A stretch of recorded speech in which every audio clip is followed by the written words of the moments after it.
Autolab em Ação, nós preparamos para você uma super edição especial do Intensivão de Reparo de Central, que aconteceu do dia 25 ao dia 30 de maio no nosso canal do YouTube, trazendo os melhores assuntos para você que quer se tornar um especialista em reparação de módulos eletrônicos veicular.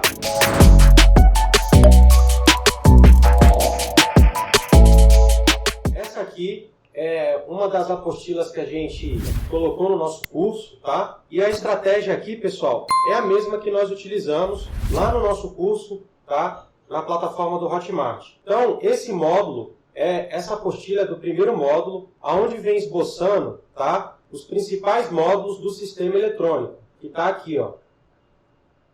Esses são os principais módulos do sistema eletrônico. O que eu quero falar é o seguinte. Nós vimos o vídeo onde o resultado final da engenharia é o controle de emissões de poluente. Baseado nisso, quando se deu entrada à injeção eletrônica, nós tínhamos que controlar esse nível de emissões e para isso teria que ser feito, teria que utilizar um sistema capaz de gerenciar os atuadores a fim de melhorar a combustão. Como a gente sabe, o motor, além dele ser uma máquina que transforma energia mecânica em energia elétrica, você tem o motor funcionando no veículo, queimando o combustível e essas variáveis precisam ser controladas. Quais são as variáveis? Pressão de combustível, vazão de combustível, precisa controlar temperatura, precisa controlar centelhamento, precisa controlar injeção de combustível. Então,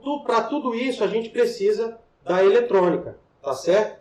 Então, nesse primeiro módulo, nós vamos saber para que serve a eletrônica embarcada. Aí está, para que serve a eletrônica embarcada. Então, acompanhe aí agora essa leitura que nós vamos fazer, a fim de conhecer um pouco dessa história. Não adianta a gente querer sair atropelando as coisas, não. Vamos fazer o passo a passo. Vamos lá.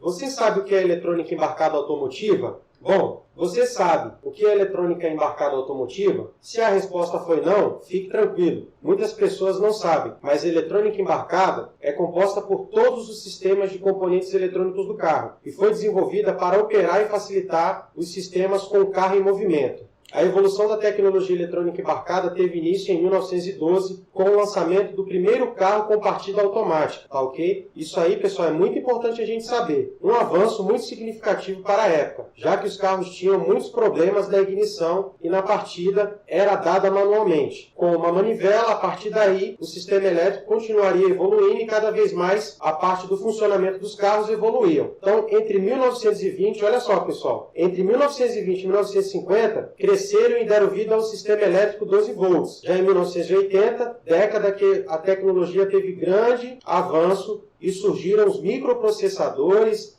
microcontroladores. Os sistemas passaram do elétrico para o eletrônico. Olha só, lembra que eu falei que a pessoa tinha que estudar a parte elétrica e a parte eletrônica? Antigamente, cada sistema embarcado foi desenvolvido para realizar uma tarefa específica, permitindo que os carros ofereçam mais segurança, conforto e menos poluição. A eletrônica embarcada pode ser muito complexa, pois muitos componentes que variam de acordo com o modelo de cada veículo. É recomendado que consertos sejam feitos por profissionais especializados, pois, se um dos sistemas sofrer algum tipo de alteração, poderá comprometer o funcionamento de todo o veículo.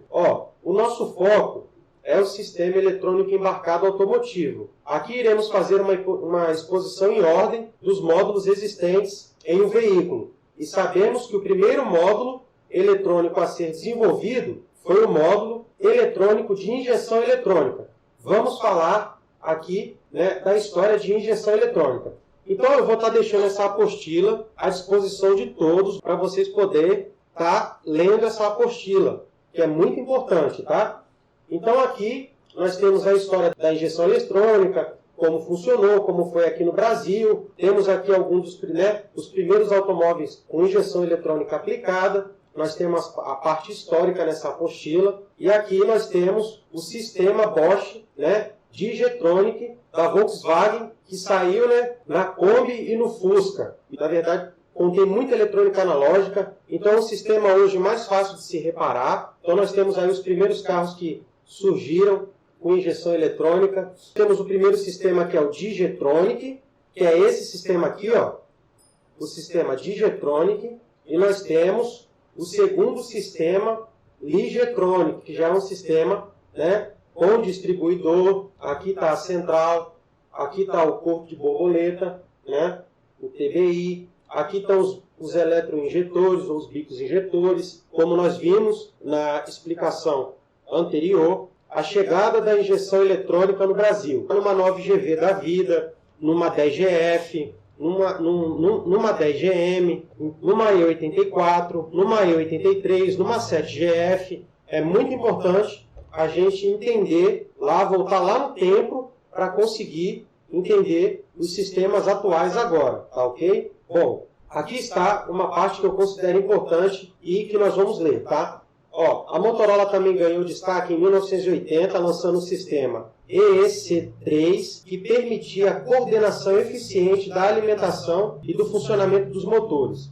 Além de ter ganhado a confiança, o sistema acabou sendo popularizado. Com a popularidade do sistema, houve uma grande mudança pelos fabricantes automotivos norte-americanos, europeias, japonesas, em substituir o carburador por uma injeção eletrônica. Infelizmente, no Brasil, ainda sofremos com a demora da chegada de novas tecnologias. Ao longo do tempo, isso foi e ainda vai mudando, mas é claro que nos anos 80 essa demora era ainda maior. Então, a injeção eletrônica chegou ao Brasil em 1989, no Gol GTI. Eu não vou entrar muito a fundo aqui na injeção eletrônica, tá? Mas aqui nós temos, né, alguns exemplos dos módulos mais antigos, que chamavam-se de ignição transistorizada. Então, esses eram módulos muito simples, lançados na época, para controle da ignição, do centelhamento do veículo. Logo mais à frente, nós teríamos também que controlar não só a ignição, mas também controlar a injeção eletrônica. Então, está aqui, vocês devem ter visto já esse módulo. Pessoal, deixa eu falar uma coisa aqui que eu considero importante. E eu vejo muito ainda o pessoal com esse vício. Quando nós temos agora os carros com injeção eletrônica, eu vejo o pessoal às vezes pedindo: pessoal, o carro aqui deu defeito, vocês sabem o que é? Que peça que é? O que eu tenho que trocar? Eu vejo muita gente com esse problema. Então, o que acontece? Antigamente, era muito fácil a gente ligar para uma pessoa mais experiente e perguntar: meu carro está falhando, o que pode ser? Aí, com o carro que é ignição transistorizada, o carro está falhando. Pode ser, aí pode ser, né? Pode ser o carburador, beleza. Aí o cara vai lá, revisa o carburador todinho, deixou o carburador limpo, o carro continua falhando. Pode ser vela, vai lá, troca a vela, não resolveu. Pode ser cabo, resolveu. Não é o cabo, não é a vela, é o módulo. Antigamente o carro continha pouca eletrônica, poucos componentes. Então era muito fácil falar: troca a peça A que dá certo. E o cara ia lá, trocava e dava certo. Hoje não adianta, entendeu? Hoje não adianta a gente colocar lá no grupo: pessoal, eu estou com um carro aqui, ele está falhando, o que pode ser? Se o cara não entrou com o aparelho de diagnóstico, não viu o código de falha, não conferiu o sistema de carga, como é que o cara vai pedir uma informação? Será que você sabe o que é? Para um cara que está lá do outro lado, num carro que tem um sistema eletrônico vasto, e o cara vai dizer assim: troca a bobina que vai dar certo. Pessoal, pode até dar certo, mas isso é um chute. Então, com a quantidade de componentes eletroeletrônicos no veículo, se tornou muito complexo o diagnóstico. Então, antigamente era fácil falar: troca o módulo, que resolve. Aí o cara lá comprava outro módulo, colocava e o módulo funcionava. Hoje não, você tem um sistema antifurto acoplado no veículo. Então, para efeito de teste, era muito mais fácil antigamente testar um módulo transistorizado. Eu vou colocar aqui para vocês um exemplo para quem está começando na área de reparo central. Obrigado por nos acompanhar até aqui. Não deixe de se inscrever no nosso canal e participar do nosso projeto Intensivão de Reparos Centrais. Muito obrigado e vem comigo, te encontro do outro lado.